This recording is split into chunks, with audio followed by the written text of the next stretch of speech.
Hello students, welcome to the class. Myself Dr. Dushyant Pradeep and you are watching me at my YouTube channel Dr. Dushyant's Physics Classes.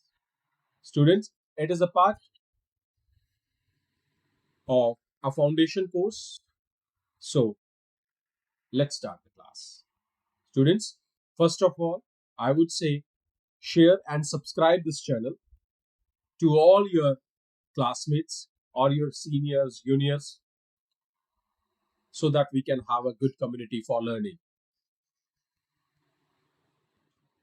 Students, in our second chapter from this laws of motion, let's have our continued portion from the last lecture.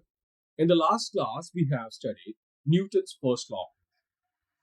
और बच्चों उसमें हमने देखा कि किस तरह से Galileo के एक्सपेरिमेंट से और उसकी ऑब्जर्वेशन से हमने इनर्शिया स्टडी किया और हमने स्टेट किया Newton's first law of motion. उसी की कंटिन्यूटी में हम बढ़ेंगे न्यूटन सेकंड लॉ और थर्ड लॉ ऑफ मोशन की तरफ और कंक्लूड करेंगे all the three laws of motion.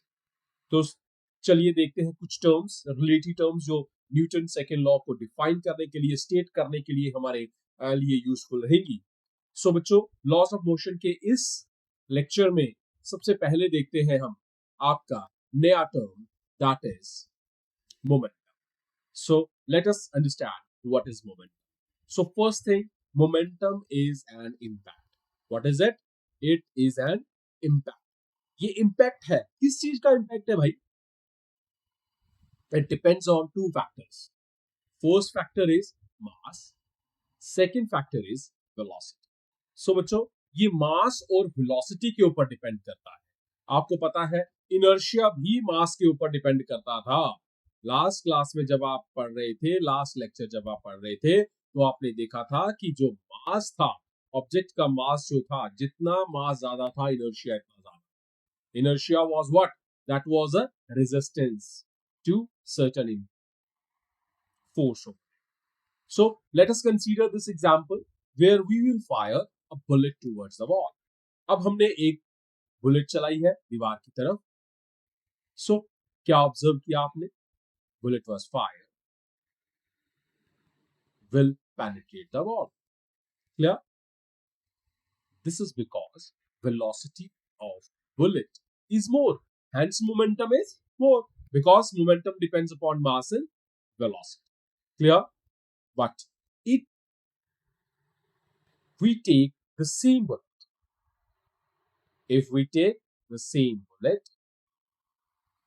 and throw it towards the wall, but इस बुलेट को अब आपने शूट नहीं करना है, गन की हेल्प से नहीं करना है। अब हमने क्या करना है? इस बुलेट को हाथ से थ्रो करना है वॉल की तरफ।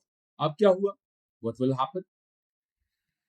Bullet will not penetrate. अब बुलेट पेनिट्रेट नहीं हुई। क्यों? क्योंकि वेलोसिटी कम थी। पहले में बुलेट आपने गन की हेल्प से, एक थर्ड एजेंसी की हेल्प से आपने शूट की, थ्रो की, तो बुलेट ने पेनिट्रेशन कर दिया वॉल में। वही सेम बुलेट अब आपने हाथ से थ्रो की है, तो अब वो पेनिट्रेट नहीं कर रही।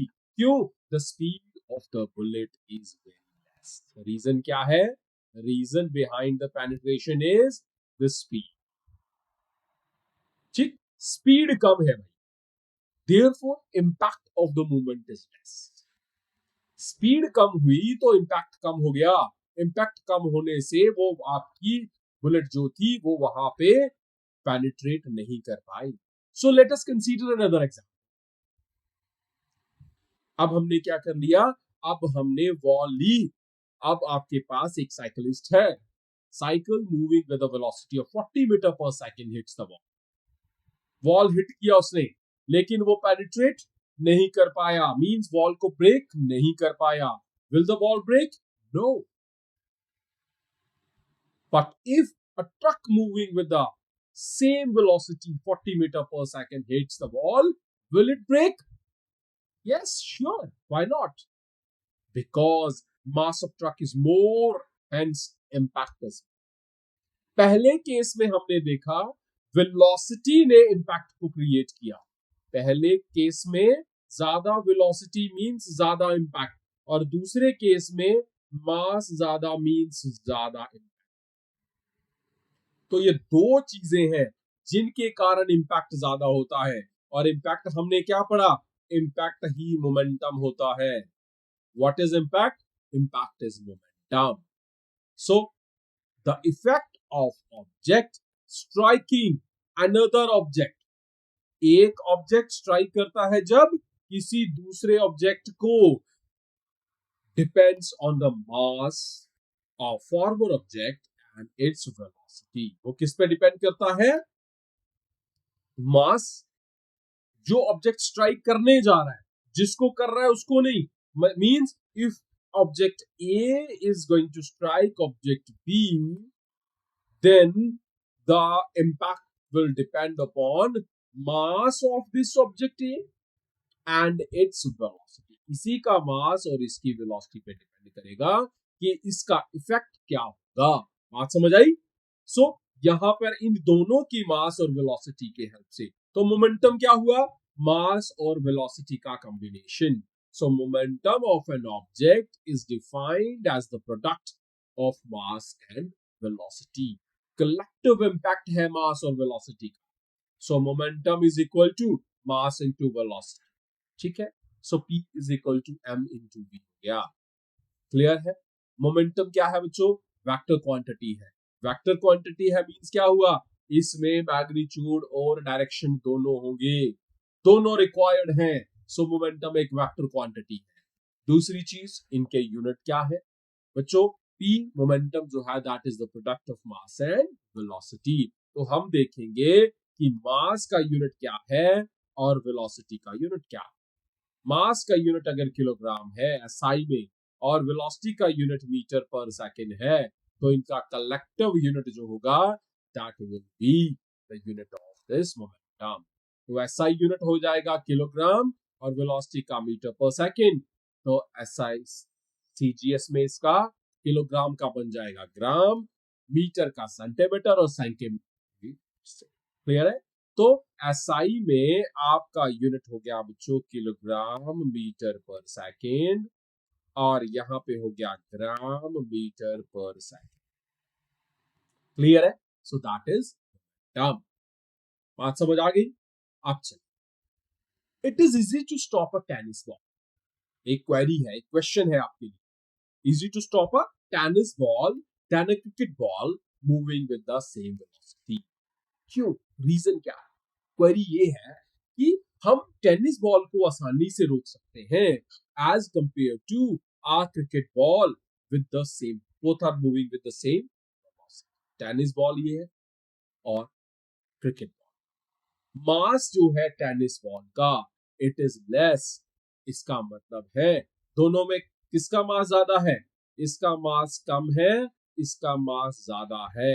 M इज लेस देन, जिसका मास कम उसका मोमेंटम कम, जिसका मास ज्यादा उसका मोमेंटम ज्यादा। तो मोमेंटम किसका ज्यादा हो जाएगा? यहां से आपको पता लग रहा है कि लेदर बॉल का मोमेंटम ज्यादा हो गया। So momentum of the object depends on its mass as well as its velocity. अब वेलोसिटी सेम है तो मतलब जिसका मोमेंटम ज्यादा वही, उसी का इंपैक्ट ज्यादा, उसी का मोमेंटम ज्यादा। जिसकी मास ज्यादा उसका मोमेंटम ज्यादा। Cricket ball is more heavy than a tennis ball. Mass ज्यादा, although they are thrown with the same velocity. Velocity same है. Cricket ball has more momentum than the tennis ball due to its heavy mass. Hence, more force is required to stop a cricket ball than a tennis ball. क्योंकि momentum ज्यादा है तो force ज्यादा चाहिए। यही चीज हम आगे अब एक्सप्लेन करेंगे। Hence, it is easier to stop a tennis ball than a cricket ball moving with the same velocity. बात समझ आ गई? This is all your reason। इसका वही है momentum. Momentum is the product of mass and velocity, and that is the reason. Clear? चलिए, अब ये बड़ा इंपॉर्टेंट टर्म आपने समझ ली है। अब हमने इसी के बेस पे न्यूटन का सेकंड लॉ एक्सप्लेन कर देना है और उसके मैथमेटिकल फॉर्मुलेशन भी देख लेंगे। चलिए देखते हैं भाई। There is a cyclist moving from point A. Means at point A, the cyclist was at rest सो इसका इनिशियल स्टेट आपका जो है वो 0 मीटर पर सेकेंड है। क्लियर? मूव करता है, reaching another point B with a velocity with a speed 50 meter per second. Cyclist applies force and requires 2 minutes to reach from 0 to 50 meter per second. Clear है? A से B पहुंचने में। अब there is a car. Person moves from A with the same velocity 0 and reaches point B with velocity 50 meter per second. Clear? ध्यान से देखो दोनों चीजों को। दोनों एक से बी पॉइंट तक पहुंचे हैं, दोनों ने same velocity same speed achieve की है 50 meter per second, but a car requires only 30 seconds to reach from A to B, from 0 to 50 meter per second, because the engine of the car exert a stronger force. Clear? Hence, higher the force, faster will be the change in velocity. Higher the force, faster will be the change in velocity. Clear है बात? चलिए, तो Newton का second law इन्हीं terms के ऊपर आ जाता है। न्यूटन का सेकेंड लॉ क्या कहता है? States that the second law of motion states that the rate, ध्यान रहे, rate का मतलब क्या होता है? Divided by time of change of momentum. Change of momentum एक टर्म है, divided by time of an object is proportional to applied unbalanced force. क्योंकि बैलेंस्ड फोर्स जो होती है वो मोशन एग्जीक्यूट, वो एक्सेलरेशन एग्जीक्यूट नहीं करती है, बट यहाँ पे अनबैलेंस्ड फोर्स है। अनबैलेंस्ड फोर्स के प्रोपोर्शनल होगा rate of change of momentum and both in the direction of the, फिर से पढ़ लो, state the rate of change of momentum of an object is proportional to the applied unbalanced force in the direction of the, clear? Let the car have mass m, moves from A with initial velocity u and reaches point B after a force is applied. मान लीजिए force F apply की है आपने इस car पे, जिसकी initial velocity u है। अब ये एक अनबैलेंस्ड फोर्स है। आफ्टर टाइम t ये ऑब्जेक्ट, ये कार आपकी कहां पहुंच जाती है? पॉइंट पे। अब इसकी वेलोसिटी, एक्सटर्नल फोर्स F लगी, उसने इसकी यूनिफॉर्म वेलोसिटी को चेंज किया, एक्सेलरेट किया इसको, तो इसकी फाइनल वेलोसिटी हो गई। चलिए देखते हैं, तो मैथमेटिकल फॉर्मुलेशन क्या कहती है कि मोमेंटम मास इनटू वेलोसिटी होता है। क्लियर है? इनिशियल वेलोसिटी जो थी तब वेलोसिटी u थी, फाइनल वेलोसिटी v है। ठीक है, तो let p1 be the initial momentum. Momentum किसके बराबर होगा? मास इनटू वेलोसिटी। ऑब्जेक्ट का मास तो वही है, कैपिटल M लिख लीजिए, चाहे m r कैपिटल। ठीक है, initial velocity u, final velocity p2, momentum है, फाइनल मोमेंटम है, that is equal to mass into velocity. और फाइनल इस पॉइंट के ऊपर इसकी वेलोसिटी कितनी है? v velocity, mass into. हमें क्या निकालना है? चेंज। चेंज हो गया फाइनल माइनस इनिशियल। अब हमने निकालना रेट। रेट का मतलब change divided by time with respect to time. So rate of change of momentum is change in momentum divided by time. Change क्या होगा? Difference final minus initial divided by time. ठीक है जी, mv minus mu divided by, क्योंकि time t was take. Clear? Mass v minus u upon t। Clear है बच्चों? बच्चों v minus u upon t किसके बराबर होता है? From your first equation of motion v is equal to u plus at। इस u को इधर लाइए, v माइनस u हो जाएगा इक्वल टू at। हालांकि this can be derived from the definition of acceleration, but still use the equation of motion. So v minus u upon t। बच्चों ये वाला t में इधर डिनोमिनेटर में ले आया। ठीक, so that is it।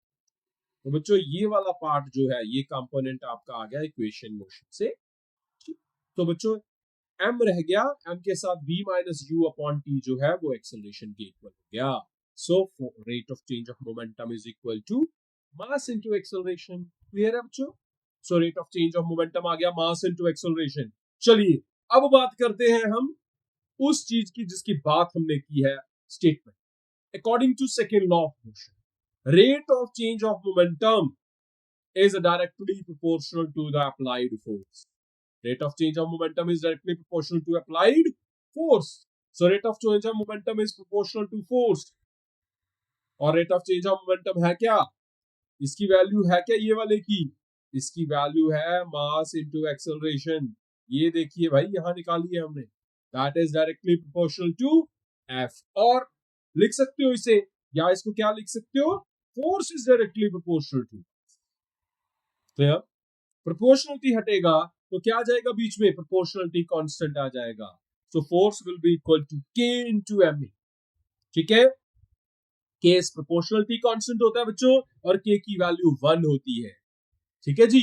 So F is equal to mass into acceleration. F किसके बराबर हो जाएगा? F will be equal to mass into acceleration. तो आपका फाइनल जो आपका इक्वेशन बन गया है that is mass into acceleration। ठीक है जी।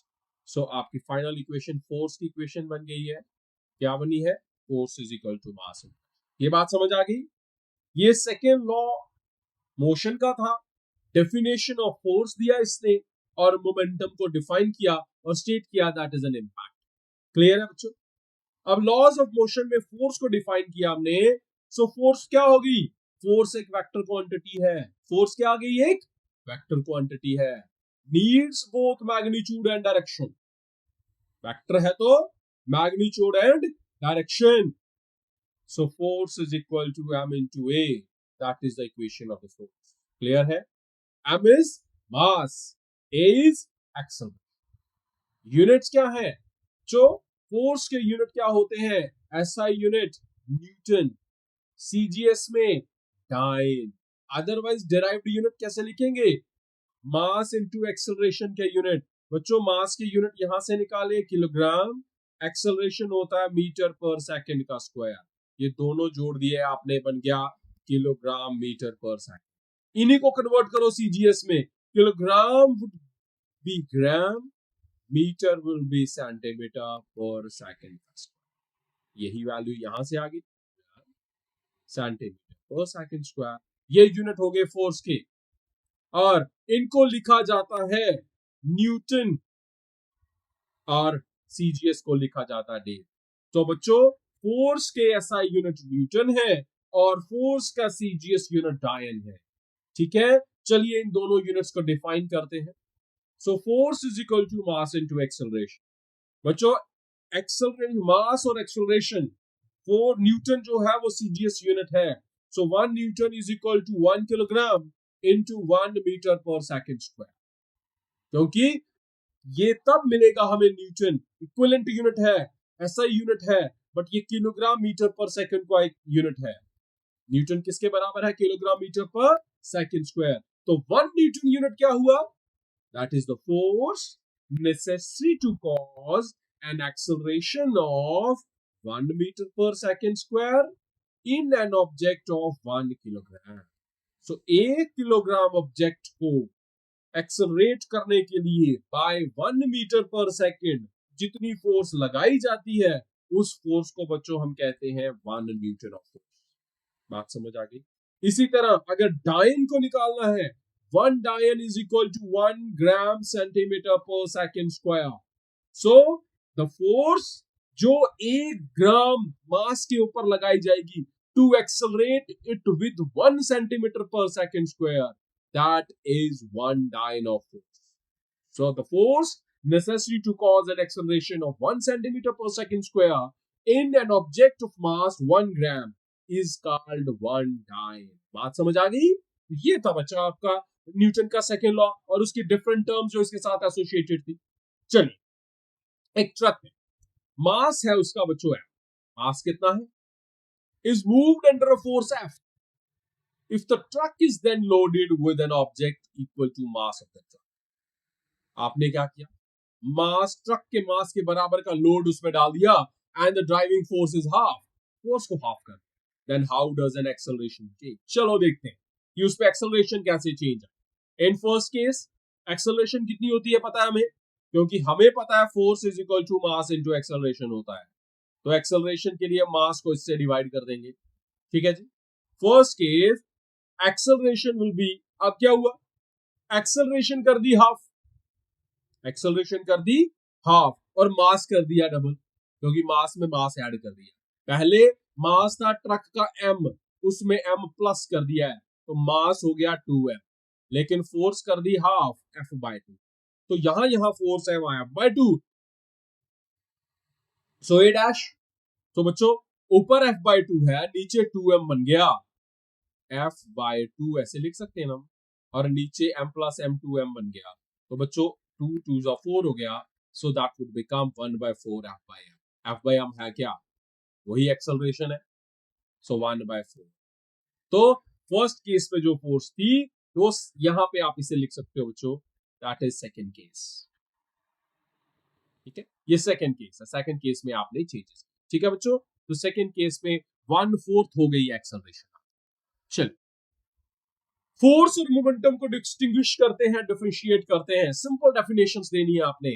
फोर्स क्या है, it is a physical quantity that changes or tends to change the state of rest और motion of a body in straight line. ध्यान रहे, मोशन यूनिफॉर्म होगा, यूनिफॉर्म मोशन को non uniform motion बनाती है, एक्सेलरेटेड मोशन बनाती है कौन, फोर्स, और that is actually the unbalanced force.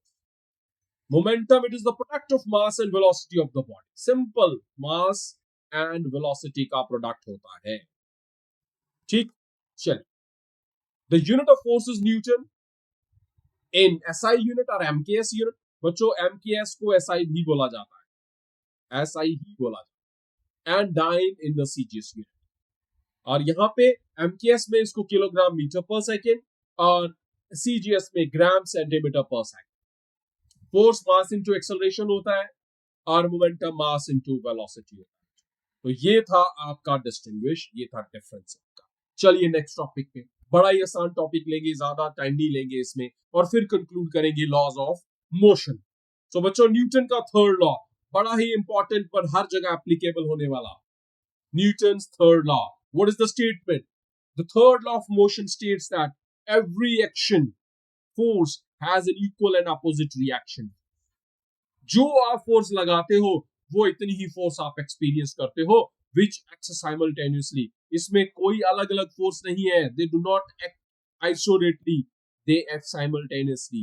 As and when you will apply the force, you would experience the force। That is the Newton's third law। Clear? That is thing। What is? Yeah, there is a propulsion over here। ये propel हो रहा है, आपका rocket जो है propel हो रहा है, जितनी थ्रस्ट वो पीछे तरफ फेंक रहा है, जितनी थ्रस्ट ये पीछे की तरफ जा रहा है, इतने ही ये आगे की तरफ मूव कर रहा है। Clear? The fuel gases of the rocket exerts downward force on the surface of Earth, backward force। So उसी backward force का equivalent force जो होता है वो आगे की तरफ जाता है। The Earth in turn exerts an equal and opposite force which will propel the rocket into space। ध्यान रहे, जितनी गैसेस ये फोर्स पीछे की तरफ लगा रही है, इतनी ही फोर्स एक्सपीरियंस करेगा रॉकेट फॉरवर्ड डायरेक्शन में और मूव करता जाएगा। जैसे एक्सेलरेशन कम होगी, यह वो प्रोपल्शन को इंक्रीज करेगा। सिमिलर यहां पे जैसे ट्रैम्पोलिन है आपका, consider example where the boy is on the trampoline, जितने जोर से उसके ऊपर जंप करेगा, when he is jumping he is applying the downward force on the trampoline. Now the trampoline will exert an equal force but in the opposite direction. Boy ने उसके ऊपर नीचे की तरफ फोर्स लगाई है, बट ट्रैम्पोलिन उसके ऊपर अपोजिट डायरेक्शन में। बॉय किस तरफ फोर्स लगा रहा है, नीचे की तरफ, और ट्रैम्पोलिन उसको इक्वल एंड अपोजिट डायरेक्शन में फोर्स। ठीक है, that is simply the Newton's third law. What does Newton want to say in the third law? Actually उसने क्या कहने की कोशिश की है? Number 1, interaction between the bodies, कि बॉडीज जो है वो इंटरैक्ट करती हैं। Boy and the trampoline, they are interacting with one another। These forces act in pairs। एक ध्यान रहे, जहां एक्शन होगा वहां रिएक्शन होगा। One force cannot exist by itself, so there is a pair of action force and reaction। दोनों forces हमेशा pair में रहेंगी, इकट्ठी रहेंगी। क्लियर है? For every action there is a reaction which is equal and opposite, so there will always be a pair. Clear है? Action and reaction forces act simultaneously, कोई gap नहीं है, कोई आइसोलेशन नहीं है. जहां एक्शन है, as and when action is there will be equal and opposite reaction. At the same time there is no delay. Clear? Total simultaneous. If the forces are equal and opposite, they should cancel each other. Question तो ये है, क्योंकि vector forces हैं, एक opposite direction में है, तो उनका इंपैक्ट एक दूसरे कैंसिल क्यों नहीं होता? Because force, though they are equal and opposite, they never cancel each other. एक दूसरे को कैंसिल नहीं करते. ओवरऑल इम्पैक्ट आपका हो सकता है, they do not act on the same object and hence cannot cancel each other. एक force action is on body second, first body second पे लगाती है, और रिएक्शन जो होती है वो सेकेंड वाली फर्स्ट पे लगाती है, तो एक्शन जिन बॉडीज पे हो रहा है वो सेम नहीं है, तो वो कैंसल आउट नहीं. बात समझ आ गई? तो ये था बच्चों बड़ा ही इंपॉर्टेंट और बड़ा ही अच्छा कंसेप्ट न्यूटन के तीनों लॉज का. चलिए स्टूडेंट्स, अब करते हैं हम concluding laws. Let's revise the three. Column 1 2 3 Newton के फर्स्ट, सेकंड और थर्ड लॉ, और इनके साथ कोशिश करते हैं किस तरह से एक दूसरे से ये मैच होते हैं. कूलम का कॉलम 1 में न्यूटन फर्स्ट लॉ में कहां जा रहा है? न्यूटन का फर्स्ट लॉ क्या कहता है? Also called as the law of inertia. Only the carrom coin at the bottom of the pile is removed when a fast moving striker hits it. Clear है? आ गया आपका न्यूटन का first law. Newton का second law क्या कहता है? Newton का second law क्या कहता है? It gives an idea of the effect. ये इम्पैक्ट की बात करता है. In a high jump athlete event, the athletes are made to fall on the sand. इसीलिए इम्पैक्ट को कम करने के लिए हमने वहां पे सैंड बेड बनाया होता है. न्यूटन का थर्ड लॉ क्या कहता है? देखिए सारे इंटरकनेक्टेड है ये. Describe the relationship between force on two interacting, क्योंकि ये फोर्सेस की बात करता है. कौन सी फोर्सेस की बात करता है? इंटरैक्टिंग फोर्सेस की बात करता है. Such as the motion of rocket. जैसे ही गैसेस उसको बैकवर्ड फोर्स अप्लाई कर रही है, उस पे एक फॉरवर्ड फोर्स अप्लाई. फोर्स दो डिफरेंट बॉडीज पे लग रही है. ऑब्जेक्ट ये फोर्सेस बैकवर्ड एनवायरनमेंट पे, सराउंडिंग पे, अर्थ पे फोर्स लगा रहा है, और वो फोर्स इसको अपोजिट प्रोपल्शन दे रही है अपोजिट डायरेक्शन में. तो दोनों जगह ऑब्जेक्ट्स डिफरेंट हैं जिनके ऊपर फोर्स अप्लाई हो रही है, इसलिए वो फोर्स कैंसिल नहीं होती है. बात समझ आ गई? सो न्यूटन फर्स्ट लॉ क्या स्टेट करता है कि ऑब्जेक्ट की मूवमेंट नहीं होगी जब तक अप्लाइड एक्सटर्नल फोर्स नहीं लगेगी. सेकेंड लॉ उस फोर्स की वैल्यू देता है मास इनटू एक्सेलरेशन. और तीसरा लॉ कहता है बच्चों कि वो तीनों के तीनों लॉ रूल्स जो हैं वो वहां पे एक दूसरे से जुड़े हुए हैं. जहां पे आप फोर्स अप्लाई करोगे you will experience N opposite force. Clear? Since action and reaction are always equal in magnitude, how can anything ever be accepted? Action and reaction are equal and opposite, but even they do not cancel each other. क्यों नहीं होते हैं? चलिए फिर से revise कर लेते हैं. This is because action and reaction acts on the different bodies. इसीलिए clear? A man is at rest in the middle of the body on perfectly frictionless ice. Clear? How can he get himself to the shore? वो किस तरह? Friction नहीं है, frictionless ice है, सो किस तरह दूसरी तरफ जाएगा? If the man throws away his shirt in the direction opposite to the desired direction, he can get himself to the shore. Same thing happens when a person is there floating in the space. उसे एक direction में कोई object फेंकना पड़ता है और दूसरी तरफ वो खुद चला जाता है क्योंकि वो फ्लोट कर रहा है, अगर वहां पे फ्रिक्शन काम नहीं कर रही. Same thing would happen when he is on a frictionless pond surface. तो उसे शर्ट या कोई भी ऑब्जेक्ट अपना एक डायरेक्शन में फेंकना पड़ेगा और दूसरी अपोजिट डायरेक्शन में वो खुद मूव कर जाएगा. Thank you students. इस लेक्चर को, इस चैनल को शेयर कीजिए, सब्सक्राइब कीजिए और एक अच्छी सी कम्युनिटी बनाइए. अगर किसी को कोई कमेंट है वो जुड़ जाए मेरे साथ. नीचे आपके व्हाट्सएप नंबर है, मेरा ईमेल आईडी है, और कमेंट कर दीजिए, शेयर कीजिए, सब्सक्राइब कीजिए। Thank you very much. See you in the next class. Good bye.